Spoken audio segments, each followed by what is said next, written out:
இந்திய இராணுவத்தில் பணிபுரியும் போது 2 பிள்ளைகளும் ராவி நதியில் தவறி விழுந்து மரித்து விட்டார்கள். பிறகு அவர் மற்றும் அவர் மனைவி பிள்ளைகள் இழந்த துக்கத்தில் என்ன செய்வது என்று தெரியாமல் தவித்துக் கொண்டு இருக்கும்போது இயேசு கிறிஸ்து தரிசனம் கொடுத்து இருவரும் ஆண்டவருக்கென்று ஊழியம் செய்யும்படி அழைக்கப்பட்டார்கள். அவர்கள் செய்து வரும் சத்திய வேத ஆராய்ச்சி ஊழியம் ஆண்டவருடைய கிருபையால் வல்லமையாக நடைபெற்று வருகிறது. அவர்கள் கொடுக்கும் ஆண்டவருடைய வார்த்தையை நாம் கேட்போம்.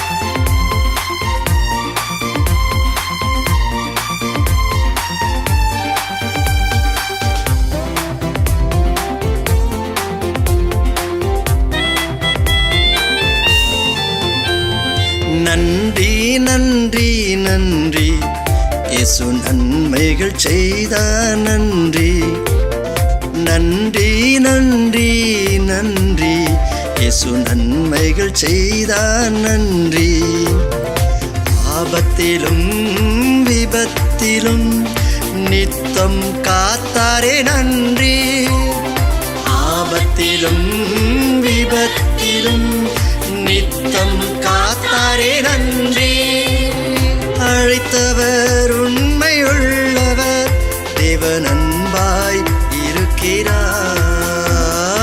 அழைத்தவர் உண்மையுள்ளவர், தேவன் அன்பாய் இருக்கிறார். நன்றி நன்றி நன்றி இயேசு நன்மைகள் செய்தார். நன்றி நன்றி நன்றி நன்றி இயேசு நன்மைகள் செய்தார். நன்றி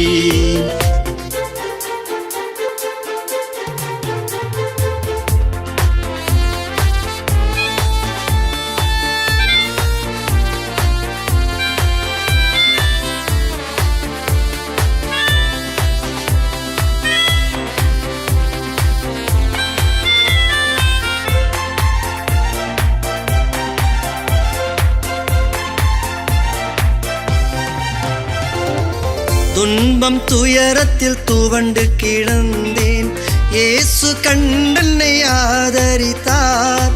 துன்பம் துயரத்தில் துவண்டு கிடந்தேன், இயேசு கண்டென்னை ஆதரித்தார்.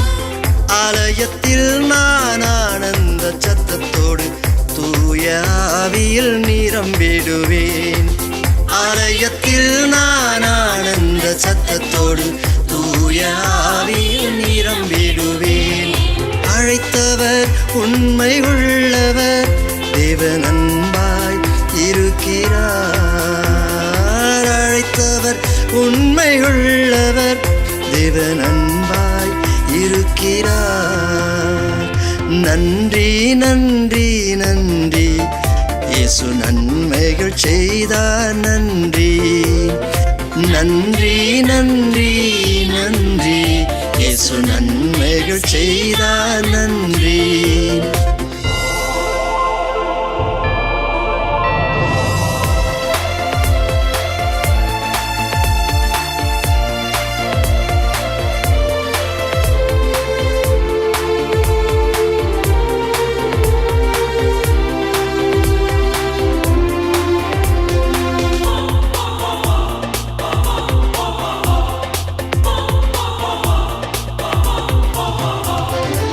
சத்தியத்தை நான் கேட்டதினால் விடுதலை வாழ்வில் அடைந்தேனே. சத்தியத்தை நான் கேட்டதினால் விடுதலை வாழ்வில் அடைந்தேனே. சாத்தானை கர்த்தர் மிதித்ததினாலே சங்கடம் இனி இல்லை, துதித்திடுவேன். சாத்தானை கர்த்தர் மிதித்ததினாலே சாட்சியாய் நானும் வாழ்ந்திடுவேன். அழைத்தவர் உண்மை உள்ளவர், தேவன் அன்பாய் இருக்கிறார். அழைத்தவர் உண்மை உள்ளவர், தேவன் அன்பாய் இருக்கிறார். நன்றி நன்றி நன்றி இயேசு நன்மைகள் செய்தார். நன்றி நன்றி நன்றி நன்றி இயேசு நன்மைகள் செய்தார் நன்றி. ஆபத்திலும் விபத்திலும் நித்தம் காத்தாரே நன்றி. ஆபத்திலும் விபத்திலும் நித்தம் காத்தாரே நன்றி. அழைத்தவர் உண்மை உள்ளவர், தேவன் அன்பாய் இருக்கிறார். அழைத்தவர் உண்மை உள்ளவர், தேவன் அன்பாய் இருக்கிறார். நன்றி நன்றி நன்றி இயேசு நன்மைகள் செய்தார் நன்றி. நன்றி நன்றி நன்றி இயேசு நன்மைகள் செய்தார் நன்றி.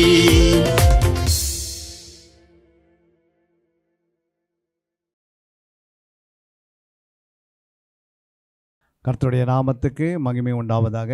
எத்தனை பேர் ஆயத்தமாக இருக்கிறீங்க என்னுடைய வார்த்தை கேட்பதற்கு? இன்றைக்கி நேரங்கள் ஆனாலும் கர்த்தர் நம்மோடு கூட அவருடைய வார்த்தை கொண்டு நம்மோடு பேசுவாராக. அல்லேலூயா.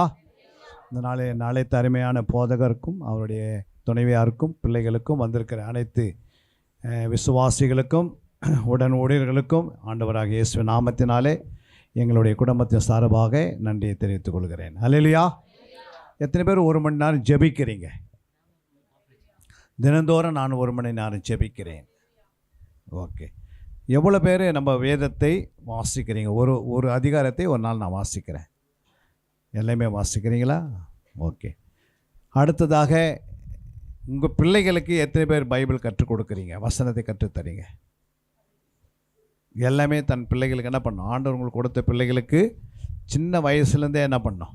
ஆண்டவர் வார்த்தையை பிள்ளைகளுக்கு கற்றுக் கொடுக்கணும். அப்படி கொடுக்கும்போது சபையினுடைய வளர்ச்சி பெருகுகிறது. அல்லேலூயா. நீங்களும் பெருகுகிறீர்கள். நீங்களும் கர்த்தர் உங்களை ஆசீர்வதிக்கிறார். அதனால் இந்த பட்டணத்துக்கு மத்தியில் ஆண்டவர் உங்களை வைத்திருப்பது தேவ கிருபை. அல்லேலூயா. ஒரு நோக்கத்தோடு இங்கே வைத்திருப்பார். ஆனால் அந்த நோக்கத்தை கர்த்தர் நிறைவேற்ற வல்லவராக இருக்கிறார். உங்களுடைய தேவைகளை என்ன இருந்தாலும் ஆண்டவர் என்ன பண்ணுவார்? நிறைவேற்றுவார். அல்லேலூயா. ஆண்டவர் சொல்கிற பாருங்கள், அங்கே நித்திய வீடு குறித்து இன்றைக்கி நாம் எடுக்க போகிறோம். நான் வீடு நித்திய வீடு. அல்லேலூயா. இது நமக்கு நிரந்தர வீடு கிடையாது. இங்கே நம்ம என்ன பண்ணோம்? டெம்பரவரியாக இருக்கிறோம், ஆண்டவரை மகிமைப்படுத்துவதற்கு தான். ஆனால் நித்திய வீட்டுக்கு நம்ம போவதற்கு நம்ம என்ன செய்யணும்? அதற்கு சில காரியங்களே நம்ம செய்யணும். அல்லேலூயா. எல்லாம் எத்தனை பேர் நித்திய வீட்டுக்கு வர போகிறீங்க? என்னைக்கில்லைனா ஒரு நாள் என்ன பண்ண போகிறோம்? அந்த நித்திய வீட்டுக்குள்ளே பிரவேசிக்க போகிறோம். அதற்கு நம்ம ஆயத்தப்படுத்த வேண்டியது அவசியம். அல்லேலூயா. 2 கொரிந்தியர் 5ஆம் அதிகாரம் 1ஆம் வசனம் சொல்லுகிறது, பூமிக்குரிய கூடாரமாகிய நம்முடைய வீடு அழிந்து போனாலும் தேவனால் கட்டப்பட்ட கைவேலில்லாத நித்திய வீடு பரலோகத்தில் நமக்கு உண்டு என்று அறிந்திருக்கிறோம். அல்லேலூயா. அப்போ ஆண்டவர் என்ன சொல்கிறாரு? பூமிக்குரிய கூடாரம் ஒன்று இருக்கிறது, அதே போல் நித்திய வீடு ஒன்று இருக்கிறது. அல்லேலூயா. அப்போது பூமிக்குரிய வீடாகிய இந்த சரீரம், நித்திய வீடாகிய ஆத்மா, அப்படியே நம்ம என்ன பண்ணலாம்? ஒன்று சாதாரண அர்த்தத்தில் பூமிக்குரிய ஒரு வீடு இருக்கிறது, அதே போல் நித்தியத்திலும் ஒரு வீடு இருக்கிறது. அதே போல் ஆவிக்குரிய அர்த்தத்தில் நாம் போகும்போது சரீர பிரகாரமான ஒரு வீடு, சரீரம் நமக்கு என்ன இருக்குது? ஒரு வீடாக இருக்கிறது. அதே போல் நம்முடைய ஆத்மாவும் ஒரு வீடாக மாற்றுக்கிறோம். அல்லேலூயா. எத்தனை பேர் அதை விசுவாசிக்கிறீங்க? பிரசங்கி 5ஆம் அதிகாரம் 15ஆம் வசனம் சொல்கிறது, தன் தாயின் கர்ப்பத்திலிருந்து நிர்வாணியாக வந்தான், வந்தது போலவே நிர்வாணை திரும்ப போவேன். அவன் தன் பிரியாசத்தால் உண்டான பலன் ஒன்றையும் தன் கையில் எடுத்து கொண்டு போவதில்லை. அல்லேலூயா. பிரியாசம் என்பது 2 பிரியாசம் இருக்கிறது. ஒன்று ஆவிக்குரிய பிரியாசம் இருக்கிறது, ஒன்று சரீர பிரியாசம் இருக்கிறது. அல்லேலூயா. இந்த வீடெல்லாம் நம்ம எடுத்துகிட்டு போக முடியாது. புரியுங்களா? நம்ம சேர்த்து வச்சுருக்க பொருள் என்ன பண்ண முடியாது? எதையும் கொண்டு போக முடியாது. ஆனால் நம்ம ஒரு பிரயாசம் இருக்குது. ஆண்டவர் நமக்குன்னு ஒரு பிரயாசத்தை, ஒரு வேலை கொடுத்துருக்கிறாரு. எபிரேயர் 4ஆம் அதிகாரத்தில் நீங்கள் வந்தீங்கன்னா 10ஆம் வசனத்தை எடுத்துக்கொள்ளுங்கள். பாருங்கள், அங்கே என்ன சொல்கிற பாருங்கள், ஏனெனில் அவருடைய இளைப்பாறில் பிரவேசித்தவன் தேவன் தம்முடைய கிரிகளை முடித்து ஓய்ந்தது போல தானும் தன் கிரிகளை முடித்து. அப்போ தேவன் நமக்கென்று ஒரு கிரிகளை வைத்திருக்கிறார். அவரே 6 நாள் வேலை செய்து 7வது நாள் அவர் என்ன பண்ணார்? ஓய்வு இருந்தார். அல்லேலூயா. நமக்கு ஆண்டவர் ஒரு வேலையை கொடுத்துருக்கிறாரு. இங்கே இருக்கிற அத்தனை பேருக்குமே சின்ன சின்ன வேலை இருக்கிறது, ஆண்டவருக்காக செய்யணும். ஏன் நம்ம வேலை செய்யணும்? ஆண்டவருடைய வேலையை சொல்லுங்கள் பார்க்கலாம். உலக வேலையை நம்ம செய்து கொண்டிருக்கிறோம். ஆனால் நம்ம ஆண்டவருக்காக ஏன் செய்யணும்னா, நம்முடைய சிந்தனைகள் சிதறடிக்க முடியாது. அல்லேலூயா. சிந்தனைகள் சிதறடிக்க முடியாது. பிசாசு சிறைப்பிடிக்க முடியாது. நம்ம எண்ணங்களை சிறைப்பிடிக்க முடியாது. நம்முடைய கிரிகளே அவன் கையில் போகாது. அல்லேலூயா. எப்போ பார்த்தாலும் நம்ம ரட்சிக்கப்பட்ட பிள்ளைகள் எப்போவுமே பிஸியாக இருக்கணும். எப்போவுமே என்ன செய்யணும்? வேலை செய்தாலும் உடனே பைபிள் எடுத்துக்கணும், உடனே ஜெபிக்கணும், உடனே ஆலயத்துக்கு ஓடி வரணும், வந்து உபவாசந்து ஜெபிக்கணும். ஒரு கஷ்டம் வருது, அது வரத்துக்கு முன்னாடியே அந்த கஷ்டத்தை நம்ம விட்டு போவதுக்கு என்ன செய்யணும்? ஒரு நாள் 2 நாள் என்ன பண்ண, சரீரத்தை ஒடுக்கி கீழ்ப்படுத்தி உபவாசத்தில் கண்ணு விடுத்து ஜெபித்தீங்கன்னா கட்டு உடஞ்சிடும். அல்லேலூயா. இப்போ நம்ம வளர்ந்து வருகிற காலகட்டத்தில் இருக்கிறோம். அதனால் நம்முடைய வாழ்க்கையில் பிரயாசம் மிக அவசியம். அதை 11 சொல்கிறேன். ஆகையால் அந்த திருஷ்டாந்தத்தின்படி ஒருவனாகிலும் கீழ்ப்படையாமையினாலே விழுந்து போகாதபடிக்கு நாம் இந்த இளைப்பால் பிரவேசிக்க ஜாக்கிரதையாக இருக்க கடவோம். அப்போ எல்லாருக்கும் நமக்கு என்ன இருக்குது? பரலோகத்தில் இளைப்பாறுதல் இருக்கிறது. அல்லேலூயா. யாருக்கு இளைப்பால் கிடைக்கும்? யாருக்கு ரெஸ்ட் கிடைக்கும்? ரெஸ்ட் என்றால் இளைப்பாறுதல். அல்லேலூயா. அப்போ யாருக்கு இளைப்பால் கிடைக்கும்? யார் வேலை செய்கிறாங்களோ அவங்களுக்கு தான் என்ன பண்ணும்? இளைப்பாறுதல். வேலை செய்யாதவங்களுக்கு போய் நீங்கள் ரெஸ்ட் எடுனான்னு அர்த்தம். காலிலேருந்து உடைக்கலை, அவங்களுக்கு போய் நீங்கள் ரெஸ்ட்டு கொஞ்சம் எடுங்கன்னா எப்படி இருக்கும் அவர்களுக்கு? நான் காலிலேருந்தே நான் ரெஸ்ட்டாக தான் இருக்க பண்ணேன். அப்போ ஆண்டவர் என்ன சொல்கிறாருன்னா, அவருடைய வேலையை நீங்கள் செய்யணும். அதான் ஆண்டவர் சொல்கிறாரு, நான் 6 நாள் வேலை செய்து 7ஆம் நாள் ஓய்வு வந்தது போல் நீங்களும் என் வேலையை என்ன பண்ணுங்க? நான் கொடுத்த வேலையை நீங்கள் செய்யுங்க. ஜெபம் என்பது ஆண்டவருக்கு ஒரு பிரயாசம். புரியுதுங்களா? தேவனுடைய வசனத்தை கொண்டு போய் மற்றவர்களுக்கு போதிக்கிறது, பிரசங்கம் பண்ணுறது, ட்ராக்ஸ் ஊழியம் செய்கிறது, குடும்ப ஜெபத்தை வைக்கிறது, 10 பேர் கூடி சபையில் வந்து ஜெபிக்கிறது, வாரத்தில் ஒரு 3 நாள் ஜெபிப்பது, இதெல்லாம் கர்த்தருடைய வேலையை செய்வது. இந்த பட்டணத்துக்காக என்ன பண்ணோம்? இந்த பட்டணத்தில் மக்களெல்லாம் மனம் திரும்பணும்னா நம்ம ஜெபஜீவி என்ன பண்ணோம்? வளரணும். அல்லேலூயா. நம்ம ஆலயத்தொட்டு வெளியே போகும்போது மக்களை பார்க்கும்போது வித்தியாசமாக தெரியும். நமக்கு அவங்களுக்கும் ஒரே மாதிரி தெரியும். அல்லேலூயா. நமக்கு அவங்களுக்கு யாரும் வித்தியாசம் தெரியுதா? ஆனால் உண்மையில் ஒரு அபிஷேகம் இருக்கும். பரிசுத்த ஆவியனர் இருப்பார். நீ யார் கேட்டாலும் என்ன பண்ணோம்? யார் குறைகளையும் உன்னிடத்தில் ஏதாவது ஒரு குறைக்காக வந்தாங்கன்னா நீ ஃபஸ்ட்டு சொல்ல வேண்டியதுன்னா, நான் ஜெபிக்கிறேன். அல்லேலூயா. அப்போது உன்னுடைய வாழ்க்கையில் ஒரு ஜெபஜீவின்றது ஒரு கிரியை குறிக்கிறது, ஒரு பிரியாசத்தை குறிக்கிறது. புரியுங்களா? அம்மா, நான் உங்களுக்காக ஜெபிக்கிறேன், உங்கள் பிள்ளை நல்லா ஆயிடுவான், உங்கள் மகளுக்கு திருமணமாகும், உங்களோட வியாதி போயிடும், நீங்கள் கவலைப்படாதீங்க, நாங்கள் நிச்சயமாக இந்த தண்ணியை ஜெபம் பண்ணி தரேன், நீங்கள் குடிங்க, இயேசு ரத்தம் சொல்லி ஆண்டவர் சுகமாக்குவார் அப்படின்னு ஒருவருக்கு ஒருவர் தேற்றினே இருக்கணும். அந்த பகுதியில் நீங்கள் அவங்க சொல்கிறது நீங்கள் கேட்டுன்னு வாழ்ந்தீங்கன்னா நீங்கள் பாவத்தில் போய் விழுந்துருவீங்க. நீங்கள் சொல்கிறது தான் அவங்களுக்கு என்ன பண்ணணும்? பெரிதாக தெரியணும். புரியுங்களா? உன்னிடத்தில் என்ன இருக்கணும்? சத்தியம் இருக்கணும், ஜெப ஆவி இருக்கணும், விண்ணப்பத்தின் ஆவி இருக்கணும், வேண்டுதல் ஆவி இருக்கணும். ஒரு நித்திய வீட்டுக்குள்ளே நீ போகிற மாதிரி உங்களோடு கூட ஒரு கூட்டத்தை என்ன செய்யணும்? கூட்டி கொண்டு போவதுக்கு உங்கள் வீட்டில் இருக்கிறவங்களுக்கெல்லாம் செபிக்கணும். சண்டை போட்டுக்கினே அவங்க மத்தியில் பிரச்சனைகளை உண்டாக்கி, விளைவினத்தை உண்டாக்கி, அவன் சரி கிடையாது, இவன் சரி கிடையாது, அந்த வீட்டில் இருக்கிறவங்க சரி கிடையாது, இந்த வீட்டில் இருக்கிறவங்க சரி கிடையாது. புரியுங்க? அந்த வேலையை நம்ம என்ன பண்ண தேவையில்லை. அந்த வேலைக்காக ஆண்டவர் நம்மளை ரட்சிக்கலை. நம்மோடு கூட ஒரு கூட்டத்தை என்ன செய்யணும்? ஆயத்தப்படுத்தணும், கொண்டு போவதுக்காக ஜெபிக்கணும். உங்களுடைய ஜெப நேரத்தை பெருகணும். உங்களுக்கு ஒரு ஆலயம்னு ஆண்டவர் கொடுத்துருக்கிறாரு. இது எப்போதும் இது திறந்துருக்குது. புரியுங்களா? நீங்கள் வந்து இந்த இடத்துல என்ன பண்ணுங்கள்? உங்களுடைய மனசில் ஆறுதலும் தேறுதலும் ஆண்டவர் கொடுப்பார். அல்லேலூயா. அதுதான் ஆண்டவர் யோவான் 14:1 சொல்றாரு, உங்களுடைய இருதயம் கலங்காதிருப்பதாக தேவனிடத்தில் விசுவாசமாருங்கள், என்னிடத்திலும் விசுவாசமாருங்கள். அல்லேலூயா. இப்போ நம்முடைய இருதயத்தை கலங்கி கொண்டிருக்க வேண்டிய அவசியம் கிடையாது. இன்னைக்கு நிறைய பேர் கலக்கத்தோடு வந்திருக்கிறீங்க. அல்லேலூயா. ஐயோ, நாளைக்கு என்ன செய்கிறது, நாளைக்கு நீங்கள் அதை பற்றி கவலைப்படாது. முதலாவது தேவனுடைய ராஜ்யத்தையும் நீதியை தேடுங்கள், அப்போது இவைகளெல்லாம் கொடுக்கப்படும். ஒன்று குறையில்லாத கர்த்தருக்கு தெரியும். வானம் அவர் கரத்தில் இருக்குது, பூமி அவருடைய கரத்தில் இருக்கிறது, சிங்காசனம் அவருடைய கரத்தில் இருக்கிறது, மேகம் அவருடைய கரத்தில் இருக்கிறது, சூரியன் சந்திரன் எல்லாமே அவருடைய ஆற்றல் வந்தாச்சு. அல்லேலூயா. வானத்தில் பூமியில் சகல அதிகாரம் எனக்கு கொடுக்கப்பட்டிருக்கிறது. அப்போ ஆண்டவர் என்ன சொல்கிறாரு, எல்லாமே கர்த்தருடைய கரத்தில் இருக்கிறதுனால நீங்கள் என்ன செய்யணும், அவர் உனக்கு என்ன வேணுமோ அதை அவர் கொடுப்பார். புரியுங்களா? அதுதான் மத்தேயு 6ஆம் அதிகாரத்தில் நாம் வாசிக்கிறோம். 31, 32 வாசிங்க. இவைகளெல்லாம் அஞ்ஞானிகள் நாடி தேடுகிறார்கள். இவைகளெல்லாம் உங்களுக்கு வேண்டியவைகள் என்று உங்கள் பரமபிதா அறிந்திருக்கிறார். முதலாவது தேவனுடைய ராஜ்யத்தையும் நீதியும் தேடுங்கள்.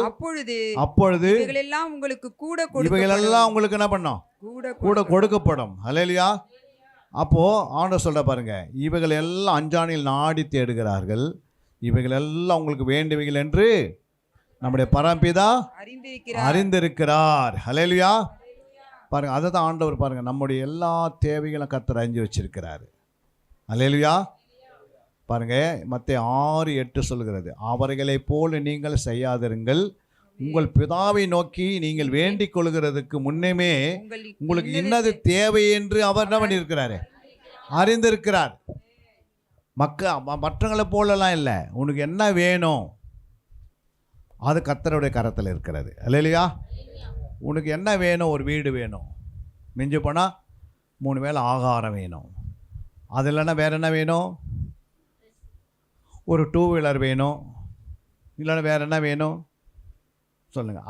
அதெல்லாம் கர்த்தர் என்ன பண்ணுவார், உனக்கு என்ன வேண்டியவைகள் என்று ஆண்டவர் என்ன பண்ணோம், இவைகளெல்லாம் உங்களுக்கு வேண்டியவைகள் என்று உங்கள் பரமபிதா அறிந்திருக்கிறார், முன்னமே உங்களுக்கு இன்னது தேவை என்று அவர் அறிந்திருக்கிறார் என்று 6:8 வாசித்தோம்.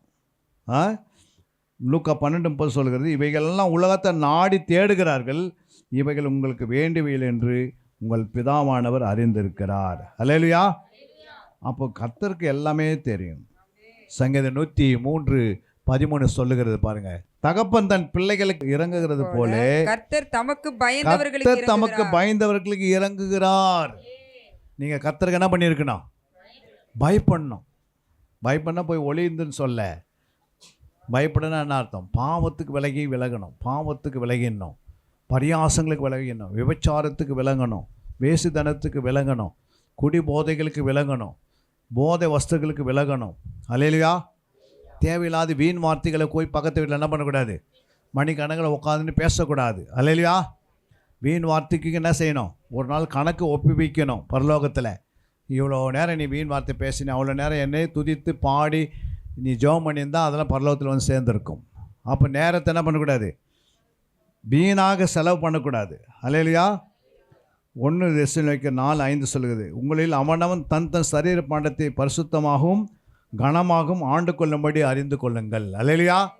உங்களுடைய சரீரத்தை என்ன செய்யணும், கனமாக நினைக்கணும். 2வது அது பரிசுத்தமானது. அல்லேலூயா. பரிசுத்தமாகவும் கனமாகவும் ஆண்டு கொள்ளும்படி சொல்லுங்க, அறிந்து. அல்லேலூயா. இந்த சரீரத்தில் பாவம் என்ன பண்ண, இது பாவமுள்ள சரீரம், புரியுங்களா? எப்போவே இதுக்குன்னு இடம் கொடுத்தீங்கன்னா இது என்ன பண்ண, இழுத்து ஓடும் ஒரே வேகமாக, புரியுங்களா? நம்ம இந்த சரீரம் பார்த்தீங்கன்னா சாதாரண சரீரம் கிடையாது, சாதாரண சரீரமாக நம்ம சரீரம். அதனால தான் இது மண் சாப்பிட்றதுக்கு ஆண்டு விட்டுட்டார். என்னைக்கு இருந்தாலும் ஒரு நாள் என்ன பண்ண, மண் சாப்பிட போகுது. யாரையும் சாப்பிட போகுது, மண்ணில் விளையெல்லாம் யாரெல்லாம் சாப்பிட்றீங்களோ அவங்கள என்ன பண்ண போகுது, மண் விளைந்தெல்லாம் நல்லா தக்காளி பழம் வாங்கி நம்ம சாப்பிட்றோம். நம்ம சிலவங்க நல்லா அரிசி வாங்கி, நல்ல அரிசியை வாங்கி சாப்பிட்றாங்க ருசிகரமாக. எவ்வளோ சாப்பிட்டாலும் இந்த சரீரம் அதில் சாப்பிட்டு வளரும் போது ஒரு நாள் சரீரம் என்ன பண்ணுவது, மண்ணானது. மாவ மகளே வா மகனேன்னு கூப்பிட்டு என்ன பண்ண போகுது, அது என்ன பண்ணாது, உறவை கொள்ள போகுது, அப்படியே லபுக்குன்னு மீங்கிறது. அல்லேலூயா. ஒரு 10 நாள் பார்த்தா அந்த மனுஷனுடைய சரீரமே அங்கே இருக்காது, மண்ணாக இருக்கும். ஏன்னா மண்ணிலேருந்து உருவாக்கப்பட்டு எல்லாம் மண்ணில் விளையிறதுனால அதுவும் மண்ணாக மாறுது, நம்மளும் மண்ணாக மாறுறோம். ஆனால் இந்த ஆத்மா மட்டும் என்ன ஆகாது, மண்ணாக மாறாது. அல்லேலூயா. இது உள்ளே இருக்கிற ஆத்மா முத்து மாதிரி இருக்கணும். எப்படி இருக்கணும், முத்து பார்த்துருக்குறீங்களா, எப்படி இருக்குது, சிப்பிக்குள்ளே முத்து இருக்குது, அது எப்படி இருக்குது, அந்த சிப்பியை நீங்கள் திறந்து பார்த்தீங்கன்னா அவ்வளோ அருவருப்பாக இருக்கும். ஆனால் அந்த முத்து அழகான பண்ணிக்குது, அதுக்குள்ளே ஆண்டவர் படைச்சிருக்கிறாரு. அல்லேலூயா. அது எத்தனோ விலைக்கு போகுது. அது மாதிரி உங்களுடைய முத்து ஆத்மா தான் முத்து. அந்த ஆத்மா உள்ளக்கார ஆத்மா நல்லா இருந்தால் வெளிக்கிற சரி எப்படி இருக்கும், நம்ம எப்படி இருக்கோம்? ஆத்மா பெருசா சரீரம் பெருசா? எப்படி தெரியுது? ஆத்மா பெருசுன்னு எப்படி தெரியுது? சொல்லுங்க பார்க்கலாம். உன் ஆத்மா வாடுகிறது போல நீ எல்லாவற்றிலும் வாழ்ந்து ஒருத்தர் சுகமாக இருக்கணும் அப்படின்னா அவங்க என்ன பண்ணியிருக்கணும்? தன் ஆத்மாவை வாழ வைக்கணும். இல்லையா? ஆத்மாவுக்கு கொடுக்க வேண்டிய ஜெபம், ஆத்மாவுக்கு கொடுக்க வேண்டிய சத்தியம், ஆத்மாவுக்கு கொடுக்க வேண்டிய துதி, ஆத்மாவுக்கு கொடுக்க வேண்டிய உபவாசம்லாம் கொடுக்கலன்னா இந்த சரீரம் எப்படி இருக்கும்? ரொம்ப பலவீனமாக இருக்கும். இல்லையா? ஏன் பலவீனம் ஆகுதுன்னா இந்த ஆத்மாவில் என்ன பண்ணுறோம்? ஆத்மாவில் வியாதி வந்து வெளியே இருக்குது. வியாதி எங்கே இருக்குது? வெளியே இருக்குது. ஒரு மனுஷனுக்கு எப்படி வியாதி வருது? ஒரு மனிதனுக்கு எப்படி வியாதி வருதுன்னா அவங்க யாராவது ஒரு வியாதி குறித்து கேள்விப்படுவாங்க. இல்லையா? அந்த வியாதி என்ன பண்ணுவாங்க? இவங்க மனசில் வச்சு என்ன பண்ணுவாங்க? அடிக்கடி நினச்சினே இருப்பாங்க. ஃபஸ்ட்டு ஆத்மாவில் என்ன பண்ணுறாங்க? அதை உள்ளே நினைக்கிறது. அப்போ அது சரீரத்தில் என்ன பண்ணுது? எந்த பகுதியில் எந்த வியாதியை நினச்சியோ அதே இடத்துல அந்த வியாதி சரீரத்தில் உருவாகும். அதனால தான் ஆண்டவர் சொன்னார், நீ எதை குறித்து சிந்திக்காதே, நீ எதை குறித்து யோசிக்காதே, நீ எதை குறித்து நினைக்காதே. அல்லையா? எதை நினை, எதை சிந்தி? கிறிஸ்துவ பற்றியே சிந்தி. மாம்ச சிந்தை மரணம், ஆவின் சிந்தையோ ஜீவனம் உண்டாகுது. அல்லையா? சமாதானம் உண்டாகுது. அப்போ ஆவிக்குரிய காரியங்கள் தான் சிந்திக்கணும், ஆவிக்குரிய காரியங்களே யோசிக்கணும். தேவையில்லாத உலகத்தில் இருக்கிறதெல்லாம் நீ யோசித்திருந்தா பிசாசுக்கு என்ன பண்ணுது? நீங்கள் இங்கே பூமியில் உட்காந்திங்கன்னு ஒருத்தருடைய வியாதியை குறித்து யோசித்தா மானசேன ஆவிகள் என்ன பண்ணுது? இங்கே நீங்கள் ஃபோன் பண்ணுறீங்க, உங்கள் ஃபோன் வந்து பிஎஸ்என்எல், என்னுடைய ஃபோன் வந்து ஏர்டெல். நீங்கள் டக்குன்னு ஃபோன் பண்ணும் போது உங்களுடைய ஃபோன் வந்து எங்கே ஃபஸ்ட்டு போவோம்? அந்த டவருக்கு போவோம். பிஎஸ்என்எல் டவருக்கு தான் ஃபஸ்ட்டு போவோம்.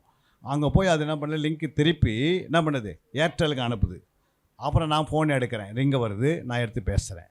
அது மாதிரி நீங்கள் ஒரு டவருக்கு எப்படி போச்சுன்னா இங்கே நீங்கள் என்ன பண்ணுறீங்க? ரிங் பண்ணும்போது அது அங்கே போகுது. அதே போல் உங்கள் மனசில் ஒரு வியாதி நீங்கள் நினச்சிக்கும் போது இந்த வானச நாவிகள் எங்கே இருக்குது? அந்த வானத்தில் சுற்றினே இருக்கும். என்ன பண்ணோம்? சுற்றினர். என்னை குறித்து அந்த அம்மா என்ன பண்ணுறாங்க? அடிக்கடிக்கு என் வியாதி குறித்து சிந்தித்துனுக்கிறாங்க. சரிம்மா, அந்த தலைன்னு சொல்லுவார், சரி நீ போய் என்ன பண்ணு, அந்த அம்மாவை வியாதி பெருசாக்கி விட்டுரு. அல்லையா? உருவாக்கிடு. அப்போது பிசாசு எங்கே இருக்கிறான்? அவனுக்கு எங்கே உட்காரத்துக்கு இடம் இல்லை. அவன் அப்படியே சுற்றின்னு இருப்பான் வானமண்டலத்தில். புரியுதுங்களா? இப்போ சுத்தர ஆவி எப்படி வந்துச்சு ஒரு மனுஷனுக்குள்ளே? வியாதியை எப்படி கொண்டு வந்துச்சு? நீங்கள் நினைக்கிறீங்க பாருங்கள். அதுதான் ஆண்டு சொல்கிறாரு, நல்லதே நினச்சா நல்லதே நடக்கும், நீ கெட்டதே நினச்சா கெட்டதே நடக்கும். அல்லையா? நல்லதை நினைக்கிறதுக்கும் கெட்டதை நினைக்கிறதுக்கு யாருக்கிட்ட இருக்குது? அவங்கக்கிட்ட இருக்குது. ஏன் நல்லதே கெட்டதே நினச்சாங்கன்னா அந்த கெட்டான காரியங்களே நீ அதிகமாக கேட்கறதுனால அது லோடு பண்ணுற உன் இருதயத்தில். அல்லையா? தேவையில்லாத வார்த்தையெல்லாம் லோடு பண்ணுறதுனால அதுதான் யோசிக்க முடியும். நீங்கள் வசனத்தையே நீங்கள் உள்ளே போட்டுன்னு வந்தீங்கன்னா, எப்போ பார்த்தாலும் பைபிள் எடுத்துன்னு வாசினே இருந்தீங்கன்னா, எப்போ பார்த்தாலும் ஜபன்னு சொல்லியிருந்தீங்கன்னா உங்களுக்கு சரீரத்தில் நல்லா சரீரம் வந்து ஆரோக்கியமாக இருக்கும், சரீரத்தில் நல்ல விடுதலை இருக்கும். அந்த சரீரத்தில் எந்த வியாதி என்ன பண்ணாதே? ஆவியான ஒன்று என்ன பண்ணுவார்? வியாதி வந்தால் தடுத்துருவார். ஏன்னா ஆவியான ஒன்றுக்குள்ளே இருக்கிறதுனால அந்த ஆவியை என்ன பண்ணுவார்? அந்த வீட்டுக்கு போகாது, இப்போது அந்த வீட்டுக்காக நீ ஜோம் பண்ணு, ஆனால் அந்த வீட்டுக்குள்ளே என்ன பண்ணாதே? போகாதுன்னு ஆவியானவே தடுத்துருவார். இந்த இடத்துக்கு போகாதுன்றது யார் சொல்கிறதுக்கு? ஏற்கனவே நம்முடைய சிந்தனையில் ஆவியான பூந்து அவர் நமக்கு என்ன பண்ணுறாரு? ஆலோசனை கொடுக்குறாரு. நான் உனக்கு போதித்து நீ நடக்க வேண்டிய வழியை காட்டுவேன், உன்மேல் கண் வைத்து ஆலோசனை சொல்வேன். அல்லையா? அப்போ உங்களுடைய ஆத்மாவில் ஆவியானவர் இருக்கணும், உன் ஆவியில் ஆவியானவர் இருக்கணும். அல்லையா? எப்பவுமே ஒரு பக்கம் சரீரம் இருக்குது, ஒரு பக்கம் நமக்கு ஆவி இருக்கிறது, நடுவில் என்ன இருக்குது? ஒரு பக்கம் ஆவி, ஒரு பக்கம் சரீரம், நடுவில் என்ன இருக்குதுமா? ஆத்மா இருக்குது. புரியுங்களா? சொல்லுவாங்கள்ல, ஒரு பக்கம் மாமியார் இருப்பாங்க, கீழே வந்து நடுவில் வந்து மருமகன் இருப்பாங்க, அது கீழே யார் இருப்பாங்க? யாருமா? மாமியாருடைய மகன் இருப்பாங்க. மாமியார் மருமகன், மகன் மருமகள். புரியுங்களா? அந்த ஆத்மா தான் யார்? மகன். புரியுங்களா? மாமியார் சொல்லுவாங்க இப்படி செய்யணுவாங்க, அம்மா சொல்லுவாங்க இப்படி தான் இருக்கணும், நான் மகள் சொல்லுவாங்க இப்படி தான் இருக்கணும்னு. ஆண்டவர் சொன்னார் ஒரு குடும்பமாக இருந்தார். குடும்பமாக இருக்கிறதா இல்லை தனித்து இருக்குதா நமக்கு என்ன பண்ணுறதில்ல. நம்ம அந்த வீட்டில் 3 பேர் தான் இருக்கிறாங்க, ஆனால் எத்தனை சண்டை வருது? காலையிலேருந்து சாயந்தரம் வரைக்கும் பாகிஸ்தானுக்கு இந்தியாவுக்கு நடக்கிற மாதிரி நடக்கும். அதுக்கு என்ன காரணம்? அது மாதிரி நம்முடைய ஆத்மா சென்ட்ரு பகுதி, நம்முடைய ஆவி வந்து ஆவி அந்த சரீரத்து ஆத்மாக்கு மேலே இருக்கும், சரீரம் கீழே இருக்கும். அதனால தான் நீங்கள் பார்த்தீங்கன்னா நம்முடைய வயிற்றுக்கு மேலே என்ன வச்சுட்டார் ஆண்டவர்? வயிற்றுக்கு மேலே என்னமா இருக்குது சொல்லுங்கள்? ஆத்மா இருக்குது. அதுக்கு மேலே என்ன இருக்குது? ஆவி இருக்குது. புரியுதுங்களா? இப்போ ஆவி கிராஸ் பண்ணி ஆத்மா கிராஸ் பண்ணி தான் சாப்பாடு போகுது சரீரத்துக்கு. அப்போ ஆத்மா யோசிக்கும், ஐயோ எனக்கு எந்த வசனம் வாசிக்கதே இல்லை இந்த மக, அந்த ஐயா என்ன பண்ணல வசனம் வாசிக்கதே இல்லை, வெறும் சரீரத்தை மட்டும் நிறைய பேருங்க இருக்கிறாங்க. அல்லேலூயா. கல்யாண வீட்டில் நீங்கள் உங்களை உட்கார வச்சுட்டு உங்களுக்கு 2 பேரும் கிராஸ் பண்ணி சாப்பாடு போட்டால் எப்படி இருக்கும்? போடுறவங்க 3ஆவது இலையை மட்டும் பார்க்குறாங்க, 3ஆவது இலையை மட்டும் சாப்பாடு வைக்கிறாங்க, 3ஆவது இலையை மட்டும் கவனிக்கிறாங்க. ஃபஸ்ட்டு செகண்ட் பண்ணவே இல்லை. நீங்கள் என்ன பண்ணி கொஞ்ச நேரம் உட்காருவீங்க. இந்த அவங்க வர சொல்கிறாங்க, இருமா நான் போடுறேன், அவங்களுக்கு போடுறேன் அப்படி போன்னு சொல்லி நம்ம சொல்லினே இருக்கிறாங்க. அப்போ நம்ம என்ன பண்ணோம்? சாப்பிட ஆரம்பிச்சிட்டு பிறகு நம்ம எப்படி இருக்கோம்? நம்மளும் கோவப்படும், அப்புறம் வேதனைப்படும், ஒரு இலையை தூக்கி விசாரிச்சுட்டு கூட போயினே இருப்பாங்க. இதெல்லாம் ஒரு கல்யாணமானு சொல்லுவாங்க இல்லை? அப்போ நம்மளுக்கு ஒரு வெக்கக்கேடாக மாறுது. அதே மாதிரி தான் நம்முடைய ஆவி ஆத்மா கிராஸ் பண்ணி தான் என்ன போகுது? சாப்பாடு எல்லா தேவைகளையும் நீங்கள் சரீரத்துக்கு முதல்ல கொடுத்துட்டு ஆத்மாவுக்கு ஆவிக்கு ஒன்றுமே கொடுக்கலன்னா இந்த ஆவியும் ஆத்மா என்ன பண்ணும்? எப்படி அந்த கல்யாண வீட்டில் போய் வேதனைப்படுறீங்களோ அது மாதிரி இது வேதனைப்படும். அதனால தான் ஆண்டவர் சொன்னார், உன் ஆத்மா வாழுகிறது போல உன் சரீரம் சுகமாக இருக்கும். அப்போ அந்த ஆத்மா வந்து மிக அவசியம். உனக்குள்ள இருக்கிற ஆத்மா தான் எங்கே போகணும்? நித்தியத்துக்கு போகணும். அதான் நித்திய வீடு குறித்து நம்ம எடுத்தோம். அப்போ இந்த ஆத்மாவை என்ன செய்யணும்? நீங்கள் ஆத்மாவை நல்லா போஷிக்கணும், நல்லா அதுக்கு தீனியை கொடுக்கணும், நல்ல வேதத்தை இரவு பகலும் வாசிக்கணும். அப்போ வசனத்தை எவ்வளோ நீங்கள் வாசிக்கும் போது இந்த சரீரத்தில் என்ன பண்ணுது சொல்லுங்கள் பார்க்கலாம்?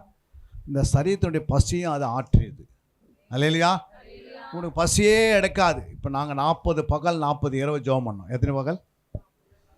இயேசு ஜெபம் பண்ணார் இல்லையா? அது மாதிரி நாங்களும் ஒரு ஜெபத்தை போட்டோம். அப்போ 40 பகல் 40 இரவு சாப்பிடாமல் தூங்காமல் தொடர்ந்து நாங்கள் என்ன பண்ணோம்? தமிழ்நாடு 39 மாவட்டத்தில் போய் இந்த ஊழியத்தை செய்துட்டு வந்தோம். புரியுங்களா? அப்போது எங்கள் சரீரத்துக்கு என்ன பண்ணல, நாங்கள் சரீரத்தை ஒடுக்கிட்டோம், தூக்கத்தை வெறுத்துட்டோம், ஆண்டவரை நேசித்துட்டோம்.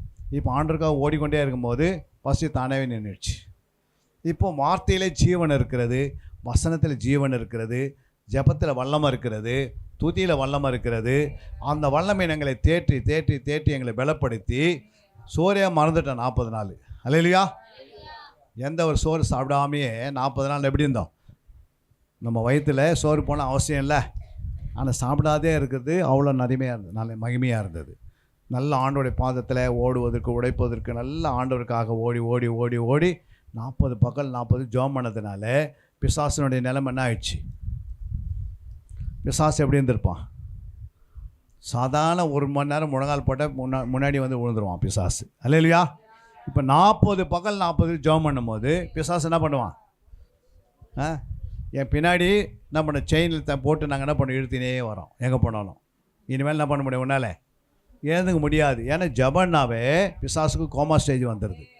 நான் வந்து நீங்கள் ஜெபித்தா பிசாசு கோமா ஸ்டேஜ், நீங்கள் ஜெபிக்கலாம் உங்களை கோமா ஸ்டேஜ் மாற்றிடுவான். அல்லேலூயா. அப்போ ஜெபம் என்பது யாருக்கிட்ட இருக்குது? ஜெபம் பண்ணுவதுக்கு என்ன தேவை? ஜெபம் பண்ணதுக்கு என்ன தேவை? ஒரு சுத்தமான இருதயம் வேணும். அல்லேலூயா. நல்ல வாய் இருந்தால் போதும். புரியுங்களா? ஜெபத்துக்கு அழகு தேவையில்லை, அழகான வஸ்திரங்க தேவையில்லை, ஜெபத்துக்கு பெரிய படிப்பெல்லாம் தேவையில்லை. ஜெபத்திற்கு என்ன தேவையில்லை? அடுத்தது பணம் தேவையில்லை, பொருள் தேவையில்லை. முழங்கால் படியிட்டு 2 கரங்களை உயர்த்தி, ஆண்டவரே என் பிள்ளைகளை நீர் இந்த பகுதியில் ஒரு என்ன பண்ணுறங்க எம்பியாக மாற்றுங்க அப்படின்னா, ஒரு தொடர்ந்து ஒரு 2 மாதம் ஜெபம் பண்ண அவங்க பிள்ளை ஒரு 12-15 வயசு வரும்போது 20 வயசு வரும்போது இந்த பகுதியில் எம்பியாக மாற்ற மாட்டாரா? எம்பியாக மாற்றிடுவார். ஒரு எம்பி ஆகிட்டா அப்புறம் அந்த வீட்டுக்கு என்ன ஆகுது? எல்லாம் ஃப்ளைட்டுக்கு எல்லாம் ஃப்ரீ. அல்லேலூயா. நீங்கள் எங்கேனாலும் போயிட்டு வரலாம். நம்ம என்ன பண்ணுறோம், பிள்ளையை உட்கார வச்சிங்கன்னு அதே சைக்கிள் ஓட்டுறதே கற்றுந்துருக்குறோம். அல்லையா? அதே ரிக்ஷா தான், அதே ஆட்டோ ரிக்ஷா தான். இது மேலே எதுவுமே கிடையாது. நம்மக்கிட்ட ஆண்டவர் இருக்கிறாரு. புரியுங்களா? வானம் அவருடைய சிங்காசனம், பூமி பாதப்படி. இவ்வளோ பெரிய பூமியில் நம்ம உட்காந்து இருக்கிறோம். புரியுங்களா? அவருக்கு எல்லை இல்லாத இடம் இருக்கிறது. உன்னை எங்கே கொண்டு போய் வைக்கணும் அங்கே வைப்பார். எந்த நாட்டில் உங்கள் மகளை வைக்கணும் அந்த நாட்டில் வைப்பார். அல்லேலூயா. தேவனால் கூடாத காரியம் ஒன்றுமே இல்லை. அப்போ அவரே நீங்கள் பற்றி கொள்ளாமல் சும்மா சாதாரண மனுஷங்கிட்ட போய் 100 ரூபாய் கடன் கேட்டுனுக்கிறீங்க, டக்குன்னு 1000 ரூபாய் கடன் கேட்குறீங்க, சரி வட்டிக்கு வாங்குறீங்க, தேவையில்லாத என்ன பண்ணுறீங்க? நம்ம நீயும் அநேக ஜாதிகளுக்கு கடன் கொடுப்பாய், நீயும் கடன் வாங்காதிருப்பாய். அல்லேலூயா. அப்போ ஆண்டவரை நீ முழு இருதயத்தோடு பற்றி கொண்டு பாருங்க, உன் வாழ்க்கையில் அநேக ஜாதிகள் கடன் கொடுக்குற அளவுக்கு உங்களுக்கு என்ன பண்ணுவார்? சாதாரண உங்கள் மகளை என்ன பண்ணுவார்? ஒரு ஆண்டவர் என்ன பண்ணுவார்? ஐடிஎம் முடித்த மகளை இல்லை மகனை என்ன பண்ணுவார்? ஒரு டீச்சர் ஆக்கி விட்ருவார். அல்லையா? ஒரு 1 லட்ச ரூபா சம்பளம் வாங்குவாங்க. எவ்வளோ? ட்ரெயினும் ஃப்ரீ ஆகிடுது. நம்ம ஈஸியாக அந்த வேலை யார் கொடுக்குறது சொல்லுமா? நாங்கள் 5000 பேர் அப்ளிகேஷன் போட்டோம். எத்தனை பேர்? ஒரே வேக்கண்ட்டு தான். சிவில் வேக்கண்ட் 10, மிலிட்ரி வேக்கண்ட் 1 தான். பாருங்கள். நான் அந்த ஆவடியில் இறங்கி அந்த கடையில் பார்க்கும்போது எம்ப்ளாய்மெண்ட் நியூஸ் பேப்பர்னு இருந்தது. அது ஒரே வேக்கண்ட்டு தான் இருந்தது. எத்தனை வேக்கண்ட்டு? எக்ஸர்விஸ்மேனு. அப்போ நான் வாங்கி அதை பார்க்கும்போது ஆண்டவர் சொல்கிறாரு, நீ போடு மகனே, நான் அந்த வேலை கொடுக்குறேன்னாரு. என்னது? போடு மகனே, நான் வேலை கொடுக்குறேன் அப்படின்னாரு. ஆண்டவர் பாருங்கள் அழகாக. நான் போய் அங்கே நிற்கும்போது 5000 பேர் வந்துக்கிறாங்க இந்த 11 வேக்கண்ட்டுக்கு. யோசித்து பாருங்கள். எங்களை ஒரு கேள்வி கூட அவங்க கேட்கலை. புரியுங்களா? ஒரு கேள்வி கூட கேட்கலை. எப்படி இருக்கிற இந்த சாட்சி கேட்டாங்க, அவ்வளோதான். ஏன் இவ்வளோ நாள் நீங்கள் வேலைக்கு போகலன்னு கேட்டுட்டு போயிட்டு வாங்கன்னு சொல்லிவிட்டு அப்புறம் என்ன பண்ணுறது? அப்பாயின்மெண்ட் ஆர்டர் 4 நாள் வருது. யோசித்து பாருங்கள். ஆண்டவர் எப்படியாப்பட்டவர்? குரூப் 4 எத்தனை பேர் எழுதிக்கிறீங்க? குரூப் 4ன்னு ஒரு எக்ஸாமினேஷன் இருக்குது, தெரியுங்களா? குரூப் 4 யாரும் எழுதுனீங்களா? அதை நீங்கள் எழுதினேப்பா? எழுதிக்கிறியா? நாங்கள் எழுதினேன் குரூப் 4ல். புரியுங்களா? அதை அந்த புக்கு வாங்கி ஒரு நாள் கூட நான் படிக்கலை. படிக்கிறதுக்கு எங்களுக்கு டைமே இல்லை. அல்லையா? ஆனால் குரூப் 4 எழுதும்போது வாங்கி நான் வச்சுட்டேன், டேபிளில் வச்சுட்டு நான் மாட்டு ஜோம் பண்ணினே இருந்தேன். புரியுங்களா? டீச்சர் வந்து என்ன பண்ணாங்க, நாங்கள் ஒன்றுமே பண்ணாது உட்காந்துக்கிறீங்கன்னா ஜோம் பண்ண இருக்கிற 4 கேள்வி இருக்குது. எத்தனை கேள்வி? 4 கேள்வி இருக்குது, 4 ஆன்சர் இருக்குது. ஒரு கேள்விக்கு 4 ஆன்சர் வச்சுருக்கிறாங்க. அப்படி தானேம்மா? அந்த கேள்வி ஒரு கேள்விக்கு. ஆனால் அந்த ஆன்சர் எங்கே இருக்குதுன்னு ஆவியானுக்கு தெரியும், எனக்கு தெரியாது. நான் ஜோம் பண்ணுக்கிறேன். ஆண்டவரே நீ என்ன பண்ணு, கரெக்டாக என் விரலை கொண்டு போய் என்ன பண்ணு, ஆன்சர் மேலே வச்சு டிக் மார்க் பண்ணி வச்சு கரெக்ட் பண்ணுங்க ஆண்டவர்னு சொல்லிட்டு. புரியுங்களா? கொஞ்சம் நேரம் ஜோம் பண்ணி முடிச்சிட்ட பிறகு அப்புறம் நான் பென் எடுத்து என்ன பண்ணேன், எழுத ஆரம்பித்தேன். பார்த்தீங்கன்னா 500 மார்க்குக்கு 475 மார்க் வாங்கி அரக்கோணத்தில் தாசில்தாரில் ஒரு கிளர்க்கு வேலை கிடச்சிது. என்ன வேலை? கிளர்க்கு வேலை, கவர்மெண்ட்டில். அந்த வேலையும் வேணான்னு சொல்லிட்டேன். அல்லையா? நம்ம எங்கே உட்கார வைக்கணும் ஆண்டுக்கு தெரியும். சென்ட்ரல் கவர்மெண்ட்டில் வேலை கொடுத்தாரு, ஸ்டேட் கவர்மெண்ட்டில் வேலை கொடுத்தாரு. அப்போ ஆண்டவருக்கு தெரியும். ஏன்னா அவர் தான் உலகத்துக்கே தலைவர், எல்லாருக்கும் மேலே அவர் தான் தலைவர். அப்படின்னு நமக்கு அந்த விசுவாசம் இருக்கணும். நம்முடைய தேவன் ஒரு தலைவராக இருக்கிறார். நீங்கள் தலைவர் பேரில் தான் அப்ளிகேஷன் போடணும் தவிர நீங்கள் மனுஷனை பார்த்து என்ன பண்ணுறக்கூடாது, நான் 10 லட்சம் கொடுக்குறேன் 5 லட்சம் கொடுக்கலாம் போடக்கூடாது. புரியுங்களா? இதே நீங்கள் மின்ட்டில் வந்து அச்சுத்துறைன்னு ஒன்று இருக்குது, கவர்மெண்ட் அச்சுத்துறை. எது பேருக்கு தெரியும்? அச்சுத்துறை. நம்முடைய கவர்மெண்ட் அத்தனை பேப்பர்களும் அங்கே தான் அச்சு ஆகும். அதில் வந்து எனக்கு வேலைக்கு கேட்டாங்க இன்டர்வியூவில். ஒரு 20,000 ரூபாய் கொடுங்க, நான் என்ன பண்ணுறேன் உனக்கு அந்த வேலையை கொடுக்குறேன்னு கேட்டாங்க. எத்தனை ஆயிரம்? நான் சொன்னேன் 20 பைசா கூட தர மாட்டேன். எத்தனை பைசா? 20ஆம் தேதி, அது கரெக்டாக அந்த மாதம் 2000 20 ரூபாய் கேட்டாங்க. 20,000 ரூபாய் கொடுங்க, அந்த வேலையை நான் உனக்கு கொடுத்துட்றேன் அப்படின்னு. நான் சொன்னேன் 20 பைசாவோடு கொடுக்க மாட்டேன். ஏன் கொடுக்க மாட்டேன்? ஏசு உயிரோடு இருக்கிறாரு, நான் எது கொடுக்கணும்? ஏசு எப்படிங்கிறாரு? உயிரோடு இருக்கிறாரு. அவர் உயிரோடு இருக்கும்போது நம்ம எதுக்கு கலங்கணும்? நான் உயிரோடு இருக்கும்போது நீ ஏன் கலங்கணும்? புரியுங்களா? நான் ஒரு பைசா கூட கொடுக்கல, நீங்கள் தரலனா பரவாயில்ல. ஆனால் 8 நாள் பொறுத்து ஆண்டவர் சென்ட்ரல் கவர்மெண்ட்டில் வேலை கொடுத்துட்டாரு, 10 நாள் பொறுத்து ஸ்டேட் கவர்மெண்ட்டில் வேலை கொடுத்துட்டாரு.